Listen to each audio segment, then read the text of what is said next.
یہ بات کہ نہیں؟ تو مدینے کے منافقوں کا ایمان قبول نہیں ہوا، اعمال قبول نہیں ہوئے، دل کے کھوٹے تھے۔ اور اللہ نے بھی صحابہ کا جب امتحان لیا، دلوں کا، کس کا امتحان لیا؟ نمازوں کا نہیں، یاد رکھنا، حج کا نہیں، زکوٰۃ کا نہیں، صدقہ خیرات کا نہیں، تسبیحات کا نہیں، ذکر اذکار کا نہیں، تلاوت کا نہیں، کسی چیز کا بھی نہیں۔ کس کا امتحان لیا؟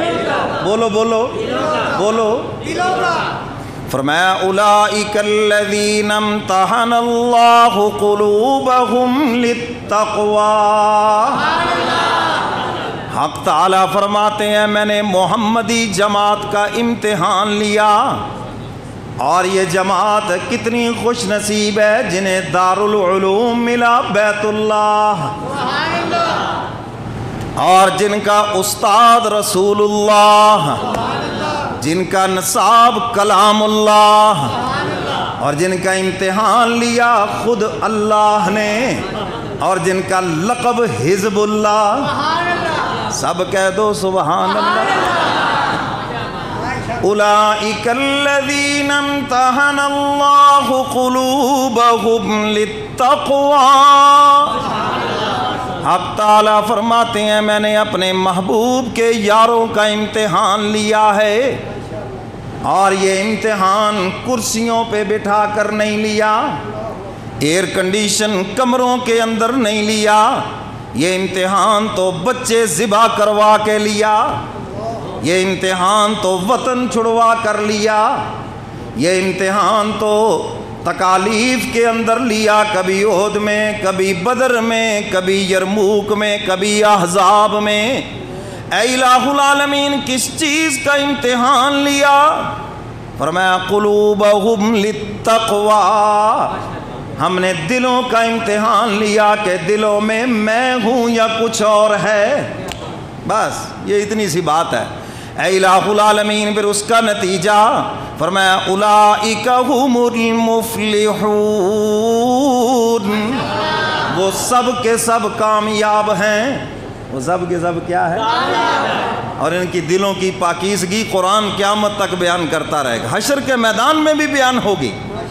اللہ نے بتا دیا جنہوں نے میرے محبوب کا کلمہ پڑھا اور محبوب کا دیدار کر لیا، مقام صحابیت پہ پہنچ گئے، ان سب کے دل پاک ہیں، اور یہ سارے کے سارے ہی پاک ہیں، یہ سارے کے سارے پاک ہیں۔ تو اللہ نے کس کا امتحان لیا؟ بولو بولو کس کا؟ دلوں کا۔ تو حق تعالیٰ دلوں کی طرف دیکھتے ہیں، اور قربانی میں بھی ہمیں بتایا لن ینال اللہ لحومھا ولا دماؤھا ولکن ینالہ التقوی۔ جانور کا گوشت، کھال، خون کچھ نہیں پہنچتا، ولیکن ینالہ التقوی، مگر تمہارا خلوص کیا جذبہ ہے، کس جذبے سے جانور ذبح کیا، یہ ہمارے یہاں پہنچتا ہے، اور ہم نے دیکھنا بھی یہی ہے۔ تو میرے محترم سامعین، میں یہ عرض کر رہا تھا کہ دل کو اگر جسمانی بیماری لگ جائے تو سارا جسم خطرے میں ہے، صحت خطرے میں ہے،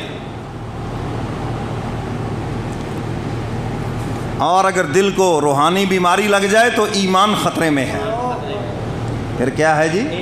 بولو بولو، ایمان اور دل کو لگی ہوئی ہیں بیماریاں ہیں۔ ڈاکٹر کی نظر میں ویسے ہوتے تو سارے ہی مریض ہیں، جسمانی ڈاکٹر کو وہ سارے ہی مریض ہیں جی، پاگل ہے لوگ علاج نہیں کراتے، تو روحانی بھی تو یہی کہے گا نا، دل کو تکبر کی بیماری لگی ہوئی ہے، لگی ہوئی ہے نا۔ جب تک انسان اپنے آپ کو کچھ سمجھتا ہے وہ متکبر ہے، اس وقت تک۔ میرے محترم سامعین یہی تو روگ ہے، اپنے کو ہم جنتی سمجھ رہے ہیں، لوگوں کو جہنمی سمجھ رہے ہیں، اپنے آپ کو نیک سمجھ رہے ہیں، لوگوں کو گناہ گار سمجھ رہے ہیں۔ اچھا حالانکہ لوگوں کے جو گناہ ہیں وہ تو سنے سنائے ہیں نا، اور اپنے گناہ ہیں وہ تو خود کیے ہیں۔ لوگوں کے تو سنے سنائے ہیں نا، ہو سکتا ہے جھوٹ ہو سکتا ہے اس نے توبہ ہی کر لی ہو سکتا ہے اللہ نے معاف کر دیا، اسی گناہ پہ ہی اس کو جنت دے دی، کیا پتہ۔ اور جو اپنے ہیں وہ تو یقینی ہیں، ہاتھ سے کیے، کان سے کیے، زبان سے کیے، آنکھ سے کیے، وہ تو یقینی ہے، اس میں تو کوئی شک والی بات ہی نہیں ہے۔ تو اپنے گناہ یقینی ہیں، پھر اپنے کو جنتی سمجھ رہے ہیں، اور لوگوں کے گناہ تو یقینی ہے ہی نہیں، ان کو جہنمی سمجھ رہے ہیں۔ شاباش ہے بھائی تمہارے بھی۔ کیوں جی ایسے ہے یہ نا، یہ لگی ہوئی ہے بیماری یا نہیں؟ تو میں تو صرف تھوڑی سی تصویر دکھاؤں گا، باقی اس کا علاج تو ظاہر ہے پھر آپریشن تھیٹر میں ہی ہے نا جی.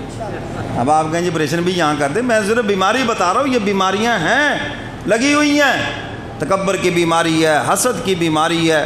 میرے محترم سامعین، اگر ان بیماریوں کا علاج نہ کیا اور ان کے ساتھ دنیا سے چلے گئے، یاد رکھو قبر میں جا کر یہی برود بن کر پھٹیں گے اور پھر قبر میں آگ ہی آگ ہو جائے گی. اور اگر دل صاف کر لیا، اس کے اندر اللہ آ گیا، اس کا محبوب آ گیا، اسلام آ گیا، اللہ کی محبت آ گئی، تو بھائی پھر اس دل کے اندر وہ ایمان کی روشنی ہوگی. جب انسان قبر میں جائے گا ایسی روشنی نکل کے پھیلے گی، جہاں تک اس کی نظر جائے گی قبر وسیع ہو جائے گی. نماز جنازہ میں امام اسی لیے تو یہ دل کے سامنے کھڑا ہوتا ہے کہ اس میں ایمان ہے، پیٹ کے سامنے نہیں کھڑا ہوتا، اس میں گندگی ہے. اگرچہ بیچارے بعض ایسے بیچارے ہیں کہ ان کے دل میں بھی اتنی گندگی، اللہ معاف فرمائے، کبھی دھیان ہی نہیں گیا اس کی طرف. تو میرے محترم سامعین، حضرات صحابہ کرام کے دلوں کا ایمان لے کر اللہ، دلوں کے امتحان لے کر اللہ نے مہر لگا دی کہ یہ روشن دل ہیں، یہ صاف دل ہیں، صاف و شفاف دل ہیں، اور ان کی تربیت میرے محبوب نے فرما دی ہے. تو حق تعالیٰ نے اس دل کے اندر پھر اپنی محبت کو بسا دیا. تو میرے محترم سامعین، روحانی طور پر ہم نے کبھی دھیان ہی نہیں کیا، ان چیزوں کی طرف دیکھا ہی نہیں ہے. اور یہ جو ہمارا جسم ہے نا، اس کی قیمت نہیں لگنی، یاد رکھنا. قیمت لگے گی جو اندر ہے. اندر یہ جسم بنا ہے مٹی سے. کس سے بنا ہے؟ مٹی سے. مٹی کے برتن کی کتنی قیمت ہے، لیکن اگر اس مٹی کے پیالے میں آپ شہد ڈال دیں تو پھر قیمت بڑھ جائے گی یا نہیں؟ اگر اس میں دودھ ڈال دیں تو قیمت بڑھ جائے گی نا. اگر آپ اس کے اندر زیتون کا تیل ڈال دیں تو قیمت بڑھ جائے گی. مطلب یہ ہوا کہ برتن کی قیمت نہیں، جو چیز اندر ہے اس کی قیمت ہے.